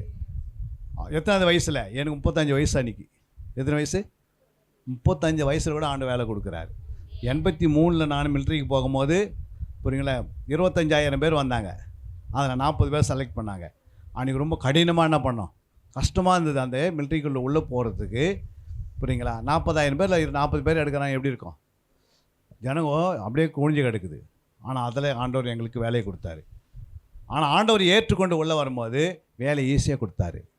அப்போ மிலிட்ரியில் வேலை செய்தேன், இப்போ டிஃபென்ஸில் வேலை செய்தேன். டிஃபென்ஸுக்கும் மிலிட்ரிக்கு என்ன வித்தியாசம்னா, மிலிட்ரியில் வந்து 24 மணி நேரம் வேலை செய்யணும், டிஃபென்ஸில் 8 மணி நேரம் தான் வேலை செய்யணும். அல்லேலூயா. 8 மணி நேரம் வேலை இல்லை, 40 பகல் 40 லீவ் போட்டோம். இதெல்லாம் ஆண்டவர் தர முடியுமா? கர்த்தர் கொடுத்தார் வேலை. ஒரு மாதத்துக்கு 200 நாள் லீவ் போடுவோம். எத்தனை நாள்? எத்தனை நாள்? ஒரு வருஷத்துக்கு எத்தனை நாளுமா? 365 நாளில் 200 நாள் எங்களுக்கு லீவு. யாருன்னா கொடுப்பாங்களா? 200 நாளில் 25 வருஷம் ஊழியம் செய்தோம். புரியுதுங்களா? எத்தனை வருஷம்? 25 வருஷம் ஊழியம் செய்தோம்.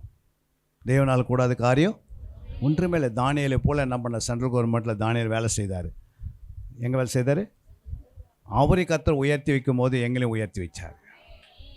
தேவனால் கூடாத காரியம் ஒன்றுமே இல்லை. பாருங்கள், 52 சண்டே, 52 சாட்டர்டே எவ்வளோ ஆயிடுச்சு? 104 நாள், 30 நாள் இஎல், 134 நாள், 16 நாள் கவர்மெண்ட் ஹாலிடே, 150 நாள், 10 நாள் சிக் லீவு, 160, 10 நாள் வந்து சிஎல் 170, எக்ஸர்விஸ்மான இருக்கிறதுனால 30 பாஸு, 200 நாள். இந்த 200 நாள் என்ன பண்ணிட்டோம்? ஊழியத்துக்காக ஒதுக்கிட்டோம். அப்போ 200 நாள் பணம் எத்தனை நாள் மகுது பேலன்ஸு? 165 12ஆல் வகுத்த எத்தனை நாள்? கிட்டத்தட்ட 13 நாள் வரும். அல்லேலூயா. எத்தனை நாள்? 12 10 12 10 120, 12 3 36, 156 நாள், 160 நாள் கரெக்டாக. ஒரு மாதத்துக்கு 12 நாள் தான் வேலைக்கு போவோம். எத்தனை நாள்? அதுலேயும் 12 நாள் பைபிள் தான் படிச்சுன்னு இருப்போம். என்னது? பைபிள் படிச்சுன்னு இருப்போம். அது மாதிரி வேலையை யாரை கொடுப்பாரா? கர்த்தருக்கு நீ உண்மையாக இருந்தால் அது மாதிரி வேலையை கொடுப்பாரு. புரியுங்களா? போய் ஆஃபீஸில் உட்காந்து பைபிள் படிச்சுட்டு ஆண்டவருக்கு நன்றி செலுத்திட்டு அவங்களுக்கெல்லாம் ஜெபம் பண்ணிவிட்டு நீ வீட்டுக்கு வந்துடு. அல்லேலூயா. ஏன்னா வானம் அவருடைய, பூமி பாதப்படி. அப்போ தேவனால் கூடாத காரியம். அப்போ ஆண்டவர் தருவார். அவர் மேலே நம்பிக்கை வச்சு நீங்கள் ஜெபம் பண்ணிங்கன்னா கர்த்தர் அந்த வேலையை கொடுக்குறாரு இல்லையா? நாங்கள் அதில் இது வந்து ப்ராக்டிக்கலாக சொல்கிறோம் உங்களுக்கு. இன்றைக்கி நான் உங்களுக்கு முன்னாடி நிற்கிறதுனா ஆண்டவர் செய்த நன்மைகளே சொல்கிறோம். இதை அப்படியே போயிட்டு நாங்கள் எனக்கு வேலை கொடுங்க நாங்கள் யார்கிட்டையும் கேட்கல. புரியுங்களா? நம்ம இறங்கி என்ன பண்ணுறோம்? திருவாரூர் அந்த பஸ்ஸை பிடிப்போம். புரியுங்களா? எங்கிறது? நம்முடைய பீச்சுக்கு பக்கத்தில் என்ன ஸ்டேஷன் அது? கோட்டை. அரக்கோணத்தில் ஏறி பஸ் ட்ரெயின் கோட்டையில் வந்து என்ன பண்ணுவோம், அங்கே இறங்கி செவ்வறு எகுரு குச்சி வந்து இறங்கி என்ன பண்ணுவோம், ஒன்றாம் நம்பர் பஸ்ஸை பிடிப்போம் மவுண்ட் ரோட்டுக்கு. அங்கே வந்து ஓவர்ஸ் பேங்க்குன்னு ஒன்று இருக்குது. அந்த பேங்க்கில் வந்து வாட்ச்மேன் வேலை செய்தோம் 98 99. புரியுங்களா? செவ்வறு எகுரு குச்சா தான் வர முடியும் அந்த திசையில். அந்த கோட்டைக்கு பக்கத்தில் ஒரு செவ்வறு இருக்கும், அது எகுரு குச்சிருக்கு. 1ஆம் நம்பர் பஸ் அங்கே சிக்னலில் நிற்கும். உடனே அது ஏறி நின்னுங்க. எங்கே வந்து நிற்போம்? மவுண்ட் ரோட்டில் வந்து நிற்போம். அது மவுண்ட் ரோட் கிராஸ் பண்ணி உள்ளே போவோம். அங்கே இறங்கிட்ட பிறகு அங்கே யாராவது ஆப்சண்ட் ஆகியிருந்தால் தான் அந்த வேலை எங்களுக்கு கிடைக்கும். புரியுங்களா? ஆப்சண்ட்டு யாராவது வராது போனால் தான் வேலை கொடுப்பாங்க. பக்கா வேலை கிடையாது. ஆனால் ஆண்டருக்கு உண்மையாக ஓடிக்கினே இருந்தோம். அங்கங்கே மீட்டிங்கு, விடாமுயற்சி ஜபம் இப்படியே பண்ணின்னு இருந்தோம். கரெக்டாக 2000 வருஷம் வந்துச்சு, ஞானஸ்தானம் எடுத்தோம். 2000 என்ன பண்ணோம்? ஞானஸ்தானம் எடுத்தோம். ஆல்ரெடி 35 வருஷம் கிறிஸ்துக்குள்ளே இருந்தோம். ஆனால் கிறிஸ்துக்குள்ளே இல்லை, கிறிஸ்துக்கு வெளியே இருந்துட்டோம். அல்லேலூயா. ஞானஸ்தானம் எடுத்துன்னு உள்ளே வந்த பிறகு கர்த்தருடைய ஆவியின் இறங்கினார், அபிஷேகம் பண்ணார். 2000 புரியுதுங்களா? ஞானஸ்தானம் எடுத்து 10 நாளில் என்ன ஆயிடுச்சு? வேலை கிடச்சிச்சு. 10 நாளில் என்ன பண்ணிட்டார் ஆண்டவர்? வேலையை கொடுத்து வேலைக்குள்ளே கொண்டு வந்துட்டார். ஆண்டவர் பைபிளை கொடுத்தாரு, குழு கொடுத்தாரு, ஜபக்குழு படிக்க ஆரம்பித்தோம். வேலையிலேருந்தே பெங்களூரில் போய் என்ன பண்ணிட்டோம்? 7 வருஷம் பிஹெச்டி முடித்தோம். அல்லேலூயா. இப்போ அநேக 8000 பேர் உருவாக்கப்பட்டிருக்கிறாங்க. எத்தனை பேர்? அதில் ஐயாவும் அம்மாவும் இவங்கெல்லாம் வந்து அதுலேருந்தே படித்தாங்க 7 வருஷம். அல்லேலூயா. படித்தவங்களும் ஹோம்ஒர்க் கடினமாக ஒர்க் பண்ணனால தான் இன்றைக்கி அவங்கள கர்த்தர் உயர்த்துக்கிறாரு. நீங்களும் நல்லா படித்து சத்தியத்தை அறிந்தீங்கன்னா கர்த்தர் உங்களை உயர்த்துவார். புரியுங்களா? தான் பெற்ற இன்பத்தை நீங்கள் என்ன பண்ணோம்? பெற வேண்டுமென்னா நீங்கள் நாங்கள் சொல்கிறத அப்படியே கேட்டிங்கன்னா போதும். குடும்பத்தில் சமாதானம் வந்துடும். புரியுங்களா? பிசாசு அவ்வளோ சீக்கிரம் என்ன பண்ண முடியாது, கண்ணுக்கு தெரியாது. ஆனால் ஜபத்தினால தான் ஓட்ட முடியும், வசனத்தினால தான் ஓட்ட முடியும். வசனம் ஜபம் இல்லைன்னா பிசாசு நம்மள என்ன பண்ணுவான், உருளை வச்சு உருட்டுவான். அப்படியே தலைவலி வந்துடும், நெஞ்சு வலி வந்துடும், அப்புறம் பலவீனம் வந்துடும், சோறு வந்துடும், குடும்பத்தில் பிரச்சனை மேலே பிரச்சனை வரும். உன் ஜப நேரத்தை பெருகினே இருந்தனா, வீட்டில் ஜப ஆவி ஊட்டிக்கினே இருந்தீங்கன்னா, முழங்காலில் நின்று எதை சாதித்துட்டிங்கன்னா, எஸ்தரை போல் எழும்பிட்டீங்கன்னா, தானியலை போல் எழும்பிட்டீங்கன்னா, மோசேக்களை போல் நீங்கள் எழும்பினீங்கன்னா, அப்புறம் மொர்த்தகாயை போல் எழும்பி ஜெபம் பண்ணிங்கன்னா, கர்த்தர் உங்களுடைய சிறையிருப்பை மாற்றி இந்த சபையில் உங்களை உயர்ந்த ஸ்தலத்தில் வைப்பார். இந்த தெருவில் நீங்கள் நடந்து போனால் இத்தனை பேருக்கு ஆளு ஒரு கார் பின்னாடி இருக்கும். நீங்கள் காரில் தான் வந்து நிற்பீங்க. அல்லையா? எதில் வருவீங்க? கார்லாம் ஒரு பெரிய காரியமே கிடையாது. புரியுங்களா? ஒரு சென்ட்ரல் கவர்மெண்ட்டில் வேலை கிடச்சிச்சு, ஒரு ஸ்டேட் கவர்மெண்ட் வேலை உடனே என்ன பண்ணுது, ஒரு லோனில் வாங்கிப்பீங்க டக்குன்னு. அல்லையா? இதெல்லாம் நான் எதுக்கு சொல்ல வரேன், சத்தியத்தை அறிகிற அறிவில் நீங்கள் வளரணும். அல்லையா? அதனால் நான் இங்கே இங்கே வந்து ஆண்டவர் என்ன சொன்னார், நித்திய வீட்டுக்குள்ளே நான் போகணுன்னா உங்கள் ஆத்மா, கடைசியாக ஒரு வசனத்தை நாம் வாசிக்கலாம். அங்கே நீதிமொழிகள் 19ஆம் அதிகாரம் 8ஆம் வசனம் வாசிங்க. ஞானத்தை பெற்றுக்கொள்ளுகிறவன் ஞானத்தை பெற்றுக்கொள்கிறவன் தன் ஆத்துமாவை சிநேகிக்கிறான், தன் ஆத்துமாவை சிநேகிக்கிறான். புத்தியை காக்கிறவன் புத்தியை காக்கிறவன் நன்மை அடைவான், நன்மை அடைவான். அல்லேலூயா. அப்போ ஞானத்தை என்ன செய்யணும், பெற்றுக்கொள்ளணும். புரியுங்களா? எப்படி பெற்றுக்கொள்றது ஞானத்தை சொல்லுங்கள் சீக்கிரம். ஞானத்தை எப்படி பெற்றுக்கொள்றது?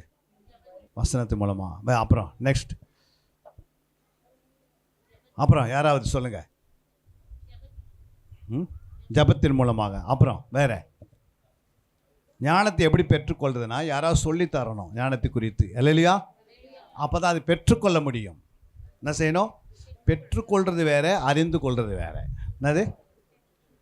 பெற்றுக்கொள்வது யாரை கொடுத்தா தானே பெற்றுக்கொள்ள முடியும். அப்போது தேவன் பரிசுத்தவான்களை வைத்து உங்களுக்கு சொல்லித்தரும் போது அந்த ஞானத்தை பெற்றுக்கொள்ளணும். இல்லையா? அப்போ ஞானத்தை பெற்றுக்கொண்டால் என்ன செய்ய முடியும் சொல்லுங்கம்மா? தன் ஆத்மாவை நேசிப்பாய். உன் ஆத்மா நீ தான் நேசிக்கணும். யார் நேசிப்பாங்க? உங்கள் ஆத்மா யாருமா நேசிப்பாங்க? உன்னை நீ நேசிக்கிறது போல பிறனை நேசின்னு சொன்னார். அதே போல் உன் ஆத்மா யாரை நேசிப்பாங்க? உனக்குள்ளே ஒரு ஆத்மா இருக்குது, அதுக்கு வசனம் போடணும். யார் வசனம் போடுறது? நீங்கள் சும்மா கம்மன் எந்த போட முடியுமா? நீங்கள் தான் அதை நேசிக்கணும், அதை சிநேகிக்கணுன்றார். அப்போ ஞானத்தை பெற்றுக்கொள்ளும் போது உங்கள் ஆத்மாவை நீங்கள் சிநேகிக்க முடியும். புரியுங்களா? ஆத்மா, அதாவது நீங்கள் ஞானம் பெற்றுக்கொள்ளலைன்னா அந்த ஆத்மா வெறுமையாகவே இருக்கும். அதே நீதிமொழிகள் 24:14 வாசிக்கும் போது, அப்படியே ஞானத்தை அறிந்து கொள்வது, இங்க ஞானத்தை அறிந்து கொள்வது ஆத்மாவுக்கு இன்பமாய் இருக்கும் போதும். அப்போ ஞானத்தை அறிந்து கொள்ளனா ஆத்மாவுக்கு என்ன உண்டாகுது? சந்தோஷம், மனமகிழ்ச்சி எல்லாம் வருது. அப்போ ஞானத்தை இங்கே அறியணும், அங்கே ஞானத்தை பெறணும். அப்போ ஞானத்தை எப்படி அறிவது? வேதத்தை வாசிக்கும் போது. ஞானத்தை எப்படி அறிவது? ஆமாம், அது வந்து பெற்றுக்கொள்ளும் போது. யாராவது உட்காந்தா நான் சொல்லும் போது நீங்கள் பெற்றுக்கொள்கிறீங்க என்கிட்டேருந்து, அதே மாதிரி உங்கள் மேய்ப்பர்கிட்டேருந்து. ஆனால் ஞானத்தை அறிந்து கொள்ளுதுன்னா நீங்கள் வேதத்தை என்ன செய்யணும்? ஆராயணும். சங்கீதம் 139:1 சொல்லுகிறது பாருங்க. கர்த்தாவே நீர் என்னை ஆராய்ந்து அறிந்திருக்கிறீர். பாருங்க, கர்த்தர் என்ன பண்ணுறாரு? ஒரு மனுஷனை ஆராயிறாரு, அப்புறம் தான் அறிந்துக்கிறாரு. புரியுங்களா? நீங்கள் அதே போல் ஞானத்தை என்ன செய்யணும்? அறியணும். ஆராய்ந்த பிறகு தான் அறிய முடியும். அப்புறம் ஞானத்தை சும்மா வருமா? ஞானம் டக்குன்னு தலைமையில் கை வச்சு ஜெபம் பண்ணி இந்த ஃபுல் பைபிளை நீ எடுத்துக்க அப்படின்னா முடியுமாம்மா? சாலமோனுக்கு ஆண்டவர் என்ன ஞானத்தை கொடுத்தாரு?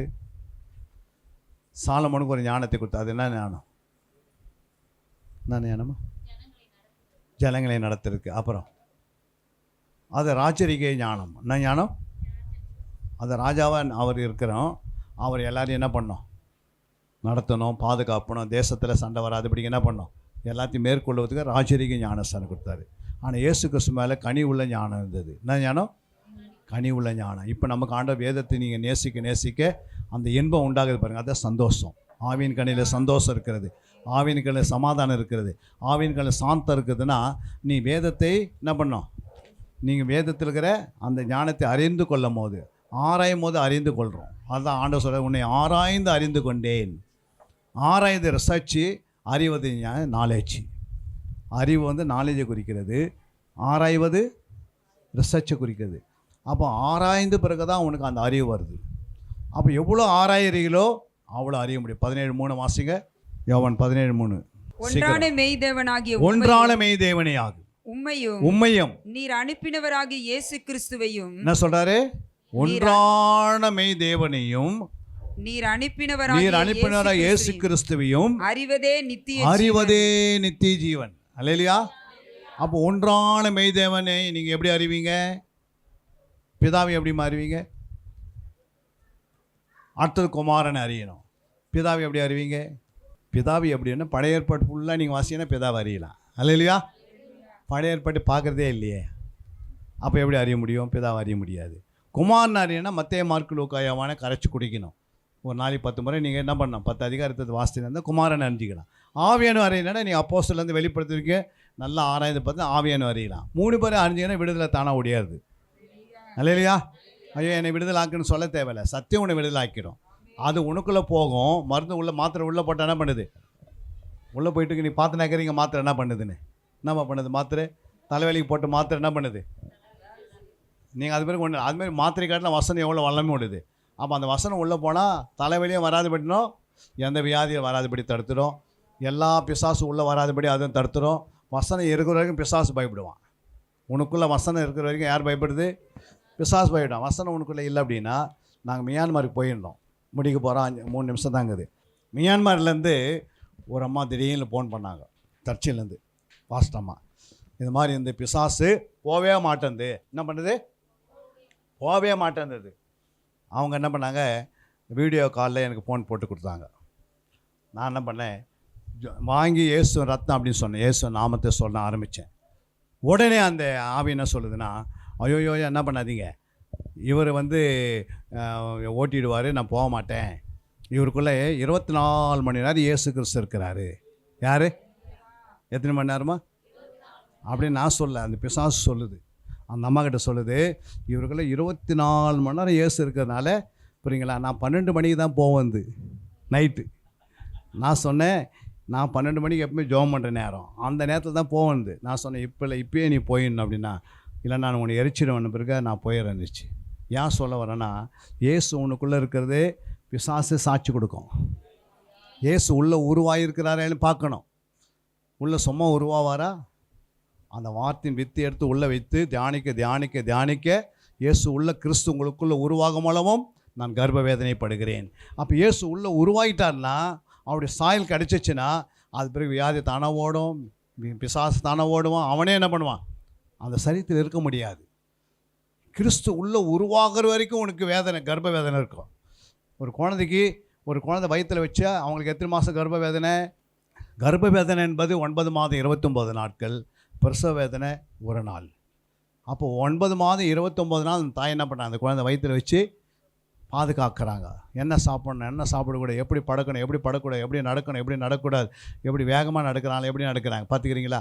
குழந்தை வயிற்றில் வச்சுக்கின்னு அப்படியே ஒரு 2 ரிக்ஷா ஜம்ப் பண்ணி மேலே எகிரி வச்சு ஓடுறாங்களா? அது மாதிரி இயேசு உள்ளே இருக்கும் போது அவ்வளோ அழகாக சாந்தத்தோடு நீங்கள் என்ன பண்ணணும்? இயேசு உள்ளே உருவாகிறதுக்காக நீங்கள் இடம் கொடுக்கணும். அப்போ இயேசு உள்ளே உருவாகலைன்னா ஆத்மாவில் ஃபஸ்ட்டு இயேசு எங்கே உருவாங்கினார்? மரியாதையுடைய வயிற்றில் உருவாகினார். இப்போ அடுத்து இயேசு நம்முடைய ஆத்மாவில் உருவாகிறாரு. அப்புறம் ஆத்மா பரலோகத்துக்கு போகும்போது அவருடைய ஆவியில் நம்ம உருவாகிடும். அது கனெக்ட் ஆகிடுது. அது பிறகு நம்ம எல்லாமே இயேசு தான். புரியுதுங்களா? முகமுகமாக தரிசிப்போம் நித்திய வீட்டில் போயிட்டு. அல்லேலூயா. அப்போ சரீரத்தில் உண்டாகி வெளியே வந்து மறுபடியும் அவர் மரித்து உயிர்த்தேர்ந்து நம்முடைய ஆவியில் வராரு, ஆத்மாவில். அப்போ வசனமாக உள்ளே உருவாகிறாரு. வசனத்தை ஒரு வித்து. அந்த வித்து அங்கே வசனம் உள்ளே போய் என்ன பண்ணோம்? வசனம் ஃபஸ்ட்டு போகும்போது வசனமாக போய் அப்புறம் வித்தாக மாறுது, அரிசினா மாறிடுது, சோறாக மாறுது. அப்போ நடுவில் என்ன செய்யணும்? வேக வைக்கணும். வேக வைக்காது என்ன பண்ணாது? அது மாதிரி வசனத்தை உள்ளே தியானித்தா தான் அது என்ன மாறும்? எப்படி சோறாக மாறுறது மாதிரி வசனம் நம்மளை வித்தாக மாறும். அப்போ ஆவியான பெரிய காரியத்தை செய்யும். கண்களை மூடி நம்ம ஜெபம் பண்ணலாமா? நிறைய நேரம் எடுத்துட்டோம், கரெக்ட் டைம் முடிக்கிறோம். ஆவியான நம்மோடு கூட முடிக்க போகிற. சீக்கிரமாக நீங்கள் போய் வீட்டில் சாப்பிட்டுட்டு மறுபடியும் சபைக்கு வந்து என்ன பண்ணோம்? 1 மணி நேரம் ஜெபம் பண்ணோம் சண்டேயில். அல்லேலூயா. அப்படி ஜெபம் பண்ணுற குடும்பத்தில் வர திங்கக்கிழமை செவ்வாய்க்கிழமை அடுத்த சனிக்கிழமை வரைக்கும் எந்த பிரச்சனை என்ன பண்ணாது வீட்டுக்குள்ளே வராது. நீங்கள் சாப்பிட்டு தூங்கிட்டீங்கன்னா பிசாசு வருவான் வீட்டு வாசலில். அல்லையா? அப்போ என்ன பண்ண, வசனத்தை கேட்டீங்க. இப்போ நீங்கள் என்ன பண்ண, வசனம் ஒன்று விட்டு இருதயத்தை விட்டு போகாதபடிக்கு நீங்கள் என்ன பண்ணியிருக்கணும், போய் முழங்கால் படிட்டு வந்து என்ன பண்ண, சாப்பிட்டு வீட்டுக்கு வந்து இங்கே சபையில் ஆலயத்தில் வந்து 1 மணி நேரம் முழங்கால் படிட்டு எல்லாம் ஜெபம் பண்ணுங்க. அங்கே வீட்டில் ஜெபம் பண்ண முடியாது. ஏன்னா கட்டிலாண்ட சேர் தூங்குறத ஜெபம் பண்ணால் தூக்கம் வந்துடும். டைனிங் ஹாலில் போய் ஜெபம் பண்ணால் சாப்பாடு வாசனை வந்துருக்கும். இல்லையா? அதனால் நாங்கள் ஜெபம் பண்ணுறதுக்கு முடியாது. அப்புறம் ஜெபம் பண்ணுறதுக்கு ஒரு அறையும் இல்லை. ஆனால் ஆண்டவர் இந்த அறையை கொடுத்துருக்குறாரு. இது வறுமையாக இருக்காதுபடிக்கு போயிட்டு வந்து என்ன பண்ண, 4 மணிக்கோ 3 மணிக்கோ 5 மணிக்கோ என்ன பண்ண, வந்து 1 மணி நேரம் உன் பிள்ளைகளோடு வந்து 1 மணி நேரம் முழங்கால் போட்டு ஜெபம் பண்ண பாருங்க. அந்த பழக்கம் வந்துடுச்சுன்னா கட்டு தானாக உடஞ்சிக்கும். கண்களை மூடி ஜெபம் பண்ணலாமா? ரீகாராபாலா ஷக்காலா தி ரீகாராபா. அன்பின் பரலோகத்தின் பிதாவே, இந்த ஆசீர்வதிக்கப்பட்ட நேரத்துக்காக ஸ்தோத்திரப்பா. ஆண்டவரே, இந்த நாளிலே உம்முடைய வார்த்தையை கேட்டிருக்கிறார்கள், உம்முடைய வசனத்தை கேட்டிருக்கிறார்கள், உம்முடைய சத்தியத்தை கேட்டிருக்கிறார்கள். அதன்படி வாழ்வதற்கு தன்னை ஒப்பு கொடுக்கும்படியாக எல்லாம் தன்னை ஒப்பு கொடுக்க பார்க்கலாம்.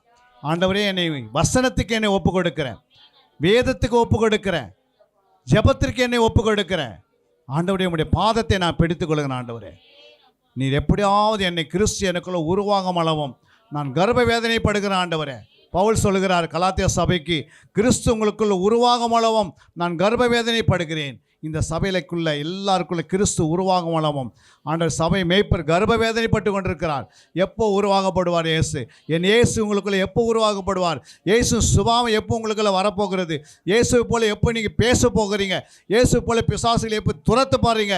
வியாதி உள்ளவர்களை மேலே எப்போ போய் கையை வைக்க பாருங்க? அர்ராபாலா ஷாக்கா அலாதி ரீகா ராபாலாபா. தேவ அக்னி மேலே இறங்கி வருகிறது. குடும்பத்தில் பிரச்சனைகள், குடும்பத்தில் போராட்டங்கள், குடும்பத்தில் அவமானங்கள், அந்த ஆவிகளை இயேசுவின் நாமத்தில் குடும்பத்தை விட்டு, வீட்டை விட்டு, சரீரத்தை விட்டு, ஆத்மா விட்டு, ஆவியை விட்டு வெளியோ பாடு கடல் ராபாலா ஷாக்காலா தீரிகாராபா. பிள்ளைகள், ஆண்டவரே, கிறிஸ்து உங்களுக்குள்ள உருவாகும், இந்த பிள்ளைக்குள்ள உருவாகணுக்கு நான் ஜெபிக்கிறேன்ப்பா. சபை கர்ப்ப வேதனை போடுதோ ஜெபிக்கிறேன்ப்பா. உம்மால் ஆகாத காரியம் ஒன்றுமே இல்லை. ஆண்டவரே, எல்லாருக்குள்ள கிறிஸ்து உருவாகட்டும். ஆண்டவரே, நம்முடைய வருகையில் ஒருவரும் கைவிடப்படக்கூடாது. ஒரு கூட்டத்தை இவர்கள் கொண்டு வரணும். இவர்கள் போய் வியாதிஸ் மேலே கை வைக்கணும். மார்க் 16, 17, 18, 19 படி எல்லார் மேலேயும் இவர்கள் கை வைத்து ஜெபிக்கணும். கட்டு தானாக உடையணும். ஆலே லூயா ரபாலா ஷக்காலா தீரிகா ரபா. சபைக்கு எல்லாவற்றையும் கீழ்ப்படியணும். சபை மேய்ப்பருக்கு கீழ்ப்படிந்து வாழணும். எபிரேயர் 13:17 படி 17 படியும் உன் மேய்ப்பருடைய விசுவாசத்தை பின்பற்று. உன் மேய்ப்பனுக்கு எல்லாவற்றையும் பயபக்தியோடு கீழ்ப்படி. எல்லாவற்றையும் ஒழுங்கும் கிரமமாக இருந்து பரலோகத்தை சுதந்திரிக்கவும் பூமியில் உள்ள அத்தனை ஆசீர்வாதம் பெற்று வாழ இந்த சபையை நாங்கள் ஒப்பு கொடுத்து ஜெபிக்கிறோம். ஆண்டவரே, இந்த ஜெபத்துக்கு பிறகு, இந்த சண்டே இந்த மெசேஜுக்கு பிறகு மறுபடியும் இவர்கள் போய் வந்து வீட்டில் இந்த சபையில் 1 மணி நேரம் நான் ஜெபம் பண்ணுவேன். என் குடும்பத்தை பலப்படுத்திப்பேன். தாவீது சொல்லலாம், எல்லா நெருக்கத்திலையும் என்னை திடப்படுத்தி கொண்டேன், கர்த்தருக்குள் என்னை திடப்படுத்தி கொண்டேன், ஜபத்தில் என்னை திடப்படுத்திக் கொள்கிறேன். ஆண்டவரே, வேத வசனத்தினால் என்னை திடப்படுத்திக் கொள்கிறேன், நல்ல ஆராதனையினாலே என்னை திடப்படுத்திக் கொள்கிறேன் சொல்லி ஆண்டவருடைய ஆலயத்தை விடாத பிடித்து கொள்ளத்தக்க ஆண்டவர் தாமே நீ உதவி செய்யுங்க. இந்த நாளில் அடியாலையும் கொண்டு வந்ததுக்காய் ஸ்தோத்திரம். நீர் மகிமைப்பட்டதுக்காய் நன்றி. இந்த சபை மேய்ப்பெரும் அருமையான சகோதரியும் அவர் பிள்ளைகளையும் விசுவாசிகளை பலப்படுத்தி ஆசீர்வதிப்பீராக. இந்த சபை ஆண்டவரே, அடுத்த வருஷத்தில் ஒரு 1000 பேர் உட்கார அளவுக்கு ஒரு நல்ல இடத்தை நீ ஆயத்து பண்ணி வைத்திருக்கிறீர். அதை சீக்கிரமாய் கொடுக்க போகிறீர். உம்முடைய ராஜ்யம் கட்டப்பட போகிறது. ஒரு திரளான கூட்டம் இந்த பகுதியில் வைத்திருக்கிறீர். இந்த கண்ணகி நகர் பகுதியில் 1000 ஆத்துமாக்கள் இருக்கிறது ஆண்டவரே. அதெல்லாம் சபைக்கு நீ கொண்டு வர போகிறீர். சபையை விசாலமாக மாற்று. எங்கே வசனம் பெருகினதோ அங்கே ஆத்துமாக்கள் பெருகினது, அங்கே சீசர்கள் தொகை பெருகினது. அப்படியாக இந்த சபையில் இருக்கிற எல்லா பிள்ளைகளுக்குள்ள அன்பிலும் சாந்தத்திலும் வீடு ஆண்டவர் தாழ்மையிலும் அதிகமாக உம்முடைய சமூகத்தில் பெருகி வளரக்கூடிய கிருபை தாங்கப்பா. நல்ல ஜபாவியை தந்ததுக்காக ஸ்தோத்திரம். இந்த வசனத்தை கேட்டு நடக்க போகிறதுக்காக ஸ்தோத்திரம். மெய்ப்பருக்கு எல்லாவற்றையும் கீழ்ப்படி நடக்க போகிறதுக்காக ஸ்தோத்திரம். தேவனுக்கு பயப்படுற பயத்தில் வளர்ந்து பெருகுவதுக்காக ஸ்தோத்திரம். வாழை பிள்ளைங்களாம் வசனத்தினால் காத்து கொள்ளத்தக்க உதவி செய்வீராக. எந்த துன்மார்க்குடைய ஆலோசனை நடவாமல், பாவிகள் வழியில் நில்லாமல், பரியாசகர் உட்காரத்தில் உட்காராமல் எப்போது தேவனோடு இணைந்து, ஆண்டவரே, யோபு சொன்னது போல யோபு 22, 21 நாங்கள் வாசிக்கிறோமே, ஆண்டவரே, நீ தேவனோடு பழகி சமாதானமாயிரும். அப்போது உன்னை நன்மை தேடி உன்னை தேடி வரும். ஆண்டவரோடு பழகக்கூடிய கிருபையும் இரக்கத்தை இந்த சபைக்கு தந்து வழிநடத்தும்படியாக செபிக்கிறேன். அடியனை மறைத்ததுக்காக ஸ்தோத்திரம், வந்த சகோதரனுக்காக ஸ்தோத்திரம். எல்லா துதி கன மகிமை நாங்கள் உமக்கே எடுக்கிறோம். இயேசு நாமத்து நல்ல பிதாவே, ஆமென். கரங்களை தட்டி தேவ நாமத்தை மகிமைப்படுத்தும். அன்பிற்குரியவர்களே, சத்திய வேத ஆராய்ச்சி வித்யாசாலை தரிசன ஊழியம் 1. வடமாநிலத்தில் 300 திருச்சபைகளை உருவாக்குதல். 2. மாதம் ஒருமுறை எழுப்புதல் உருவாக்கும் எழுப்புதல் கூட்டம். 3. ஊழியர்கள், சபை தலைவர்கள், சுவிசேஷர்களுக்கென கருத்தரங்கு, அதாவது சத்திய வேத ஆராய்ச்சி நேரம். 4. டிவி ஊழியம். 5. பத்திரிகை ஊழியம். 6. CD DVD ஊழியம். 7. பவர் கேம்ப் அக்னி அபிஷேக முகாம். 8. உபதேச ஆராய்ச்சி கருத்தரங்கு ஊழியம். 9. நலிந்த குழந்தைகள் இல்லம். 10. 24 மணி நேர ஜெப மையம். 11. சத்திய தேவ ஆராய்ச்சி கல்லூரி. 12. சிறுவர்கள் உருவாக்கும் ஊழியம். 13. மருத்துவ முகாம். 14. ஜெயில் ஊழியம். 15. கைப்பிரதி ஊழியம். 16. கிராம ஊழியம். 17. மிஷனரியை உருவாக்கும் ஊழியம். 18. நன்றி துதி ஆராதனை கூட்டங்கள். 19. சமூக நலப்பணிகள் ஊழியம். 20. இன்டர்நெட் மூலமாக ஆன்லைன் படிப்புகள். இது விரைவில் வரவிருக்கின்றது. 21. தேவனுடைய வருகைக்கு ஆயத்தப்படுத்துதல். இதனுடைய நோக்கங்கள்: 1 கோடி சீடர்கள் உருவாகுதல், 1 கோடி ஜாமக்காரர்கள் உருவாகுதல், 1 கோடி யுத்த வீரர்கள் உருவாகுதல், 1 கோடி ஊழியர்கள் உருவாகுதல். தரிசனத்தை அவன் கண்டபோது அவர்களுக்கு சுவிசேஷத்தை அறிவிக்கும்படி கர்த்தர் எங்களை அழைத்தார். புறப்பட்டு போக பிரயத்தனம் பண்ணி. அப்போஸ்தலர் நடபடிகள் 16:10.